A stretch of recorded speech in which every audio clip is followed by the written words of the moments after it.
অভিনন্দন টিম আরসিবিকে, কারণ এই প্রথমবার এই জয়ের যে শিরোপাটা বা জয়ের যে মুকুটটা সেটা নিল আরসিবি টিম। অনেক দিন পর অনেকবার ফাইনাল গিয়েছে আরসিবি, কিন্তু কোনোদিন ফাইনালে জয়লাভ করতে পারেনি। এই প্রথমবার প্রথম নতুন কোনো টিম জয়লাভ করলো। নতুন টিম নয়, এটা পুরনোই টিম, তবে চ্যাম্পিয়ন হিসাবে নতুন হচ্ছে আরসিবি টিম।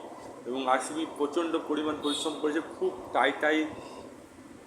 খুব টান টান উত্তেজনায় জিতেছে। এটা জেতার কথাই ছিল না। আরসিবি মাত্র 6 রানে জিতেছে। ম্যাচটা হয়তো টাই হয়ে যেত বা হয়তো পাঞ্জাবের পক্ষে চলে যেত। যাই হোক, দুটো টিমই ভালো খেলেছে এবং শাহরুখ খানও ভালো খেলেছে পাঞ্জাবে।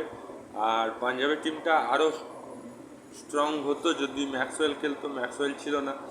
আর আরসিবি 200 রান করা উচিত ছিল, কিন্তু 200 রান করেনি। তখনই সবাই ভেবেছিল আরসিবি হেরে যাবে, কিন্তু খেলাটা মোড় ঘুরে গেল। কারণ এটা আইপিএল টি20তে যে কোনো একটা ঘটনা ঘটে যেতে পারে। তো নতুন চ্যাম্পিয়নকে অভিনন্দন। আগামী দিনে আমি চাই যাতে 10টা টিমের মধ্যে আরও কেউ চ্যাম্পিয়ন হোক। যেমন অনেকে আছে যে চ্যাম্পিয়ন হয়নি, যেন পাঞ্জাব আছে, হ্যাঁ, উত্তরপ্রদেশ আছে, ইউপি ওয়ারিয়ার্স, হ্যাঁ। তো এই টিমগুলোও চ্যাম্পিয়ন হোক। হ্যাঁ, বাকি টিমগুলো তো অল্প স্বল্প চ্যাম্পিয়ন হয়ে গেছে। তো আমি চাইবো দিল্লি চ্যাম্পিয়ন হোক, সব টিমই চ্যাম্পিয়ন হোক আমি চাই।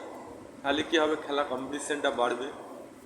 তাদেরও সাপোর্টের দরকার, যে বড় বড় টিম দিকে সাপোর্ট করবে এমন নয়। খুব ভালো লাগলো। এবার দেখার বিষয় যে ভারত ইংল্যান্ড টেস্ট খেলাটা কী হয়।